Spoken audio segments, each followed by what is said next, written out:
Radio Maine Hot Mornings, Ryan Delon. Today, I have the pleasure of speaking with the coach for the number 4 men's hockey program in the nation, UMaine, Coach Barr. So hockey is huge in Maine, and UMaine hockey has always been something that Maine residents take a lot of pride in. After an amazing run in the 90s and early 2000s, teams back in tournament shape, what would a victory or a deep run again this year mean for the program in the state?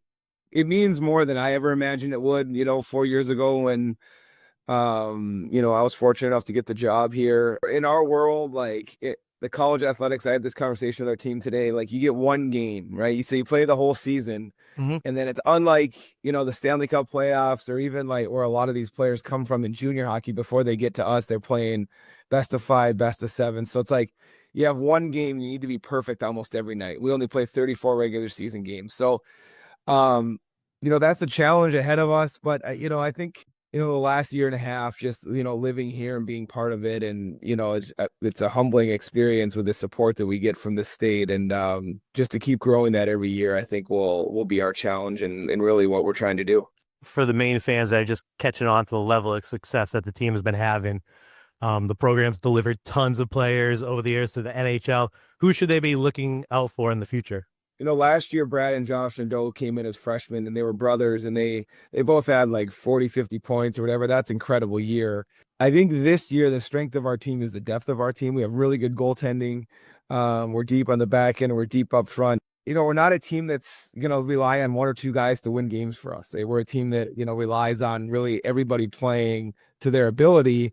And then we become really hard to play against. So, Josh Nadeau is a name that he was here last year, name everyone knows. And, Harrison Scott, is a player that leads our team in scoring this year. And David Brazil, Brandon Holt in the back end. And, Elvin Boya is turned himself into a really high end goaltender for us. But, we're up and down the roster right now. Taylor McCarr and Thomas Frioli. Everybody can play, which is a beautiful thing for us as a coach, Right. You love that. So you've been part of several programs over the years. Obviously, you've done countless road trips. How would you rate the atmosphere, home ice advantage in Orono versus other places you've been?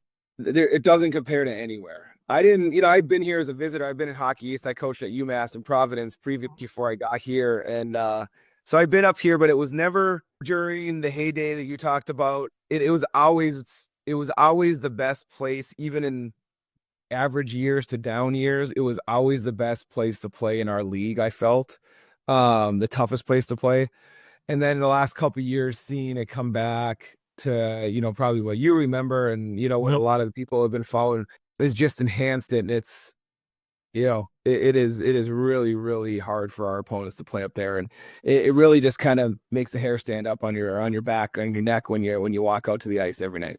So when you're recruiting players for Maine, what's the top selling point about coming to Orono? The top selling point is if you get them to watch a game. If I'm being honest, like the first couple of years here, like anybody that comes and watches a game of the Alphon is because when you come and watch practice or you come on a weekday and there's not a game, it's an awesome place. It's cool. But like when people are in there, it's just, there's something different about it.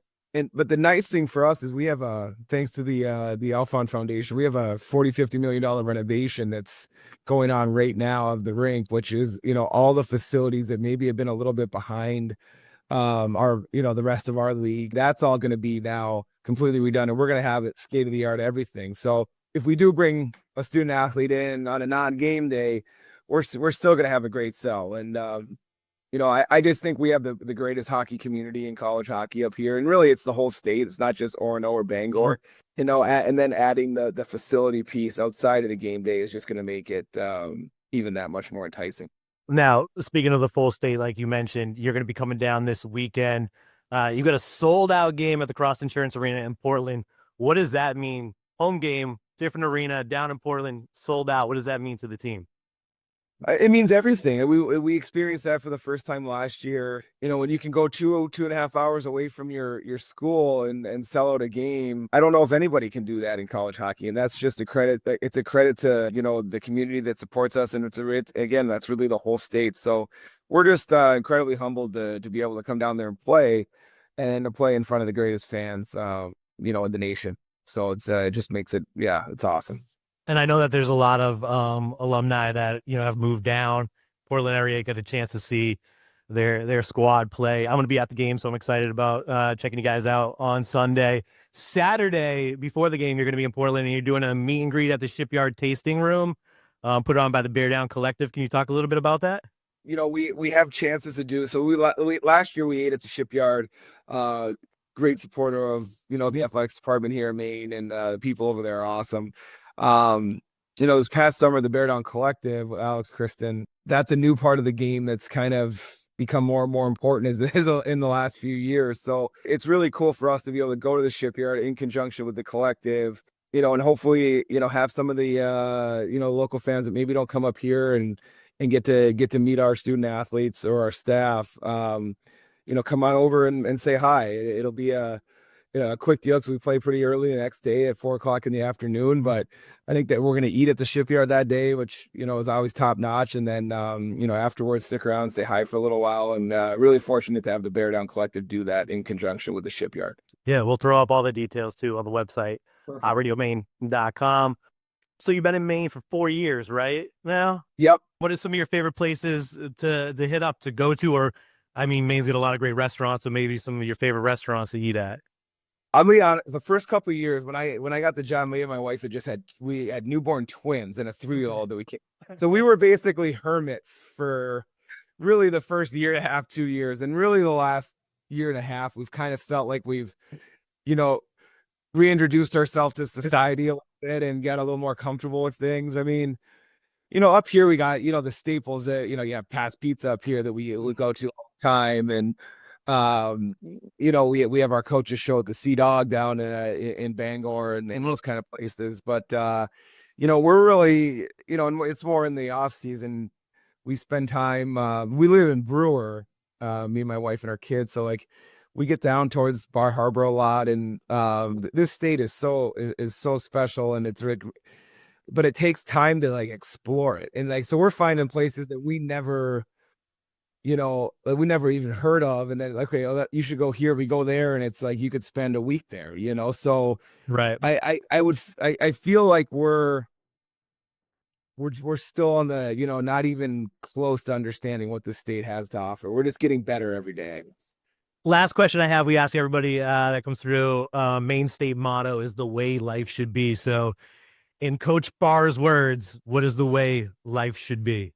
I think the way life should be, for us, and it's probably different now ever since we had kids, but I think the thing that we appreciate so much is how many people we've met up here. It's not just through the hockey. It's just that we have kids that are in school now or daycare.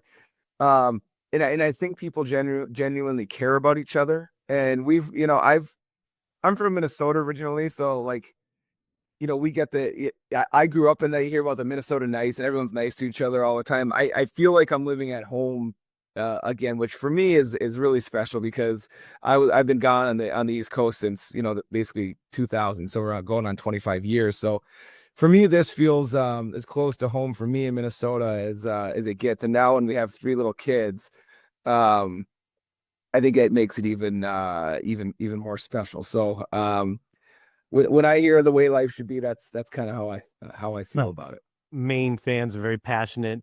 Do the parents of the kids do they know what you do? Do they ever try to give you tips or It's definitely not tips, but like, the longer we criticism or like, hey, you should try this or any of that? yeah, it's not that.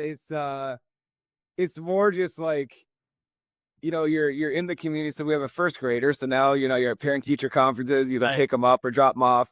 And you see a lot of people that he plays hockey. So I'm going I'm going right now to his practice. Yeah. And so you just meet people, and no one ever tries to give me tips. It's just more of like they want to talk about it. They go to the games, and which is cool because then you go to the game and you look in the stands, and I feel like I know half the people that are there now.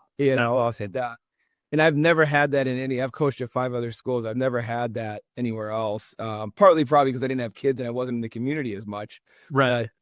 I think there's a special bond to the program with the state, especially the community up here. So, Yeah, that's a funny question, but yeah, people definitely are more involved in it now, and they realize, oh, that's the guy that probably stands on the bench every Friday, Saturday when you go to the Elf Fund. Well, I appreciate the time. Thank you so much. And we're hoping for the best throughout the rest of the season.